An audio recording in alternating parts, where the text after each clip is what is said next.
好，观众朋友，接下来这则新闻呢，可能会让你觉得哇，到底该怎么办呢？美国学者发现，患者如果呢打个喷嚏的话，那武汉肺炎的病毒竟然可以在空气中悬浮好几个小时，而且呢，现在我们大家都知道要彼此保持距离1到1.5公尺，但是美国学者建议应该要拉大到8公尺，而且不止美国人这么说，香港传染病专家何伯良指出，在一个不通风的环境，加上潮湿的天气，如果有人咳嗽的话，那个飞沫的射程呢，竟然可以喷到8公尺远，简直是他说这是超级跑车的速度了。所以呼吁大家，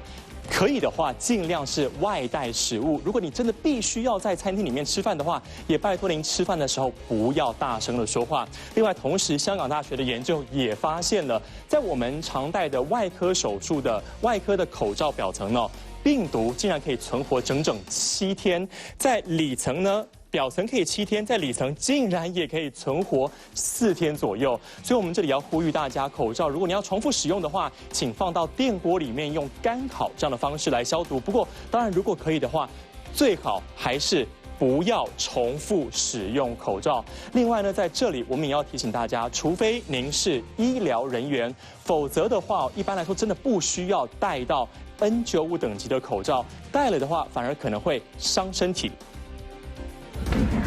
武汉肺炎全球肆虐，国外各地陆续出现口罩荒，民众疯抢口罩，连医疗级的N95都抢。但有医师认为，可不是人人适用。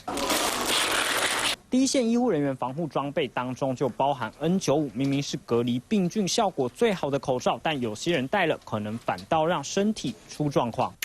看看胸腔慢性病的人肺部 X 光照片有明显阴影，换气量已经比一般人差了不少。如果戴上N95，恐怕反而出现气喘或是2氧化碳累积的病状。它是弹力非常强，会紧紧勒住你，让你的口罩是贴合在脸上。而且它这个鼻子的部分呢，大家注意一下，它跟我们平常口罩不一样，它这边的压条会做得特别的粗、特别的厚。一拿下N95口罩，医师脸上就有明显的红色勒痕。原来N95因为密合度高、空气阻力大，虽然防护能力较强，但同时也会让佩戴的人换气能力变差。如果心肺功能本来就有问题，很可能因此感到不适。你本身呢有气喘、肺阻塞，或者是任何慢性的肺部疾病的患者，你本身的换气功能呢，不像比一般人是这么的好，都换气每一口都要更用力的时候，甚至呢它掐住你的鼻子，让你鼻子的气流减少，你可能就会造成你的换气量下降，氧气就会变少。医师表示，就算没有心肺功能问题，一般民众N95戴久了，恐怕也会因为换气不足出现昏昏欲睡的感觉。所以防疫的重要物资还是留给更需要的医护人员，避免买了又不适用，造成反效果。3立新闻孟国华、许志成台北报道。好，救台湾要怎么救呢？用1兆500亿来救，而且呢，企业不能倒，金流也不能断。总统蔡英文昨天呢表示，纾困2.0的振兴方案要扩大办理，而且金额会加码到1兆500亿元。今天行政院就召开了临时院会，会后呢，院长苏贞昌他就亲自说明，纾困预算案的原本特别预算呢是600亿的，现在呢一口气追加1500亿，来到2100亿。还有在移缓计及的部分，现在呢也从400亿加码到1400亿了。另外在贷款协助的部分呢，这也很厉害，原本规划是3500的，现在直接 double 加到7000亿元，包括央行、邮政储金还有银行都要办理企业融资的协助。那观光业我们也知道，因为肺炎的关系风雨飘摇。那交通部呢，准备要提供导游领队每人每个月是1万元的补助，那最高可以连续领3个月。而在隔壁经济部这边，他们准备要在疫情的期间要推出这个我们看到酷碰券，也就是说可以补贴民众消费的25%，每个人每月的额度上限是1000元。那另外呢，针对现在越来越少客人上门到餐厅用餐的小型餐饮业，政府呢会提供补助了，会提供最高1.5万的补助，来鼓励商家可以上架到外送的平台，估计会有超过1万家的业者会受惠。14个部会首长现身行政院会，唯独交通部长林佳龙全程戴口罩。口罩没有，因为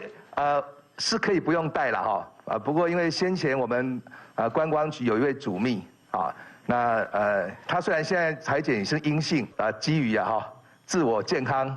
管理最高的标准我还是戴一下口罩。满到3排，坐满首长，人人间隔目测不到1公尺。陈时中说，这样特定人士还 OK。那这边都部会的首长都是特定人了也天天一起在开会。那至于在有时候摄影大哥们靠得这样子近，那当然口罩是一定要戴。时中示范天天朝夕相对的，这样距离没问题。但临时院会不是为照片，是特别条例预算紧急加码。疫情还在发展中，当初600亿的时候是大概就只有中国跟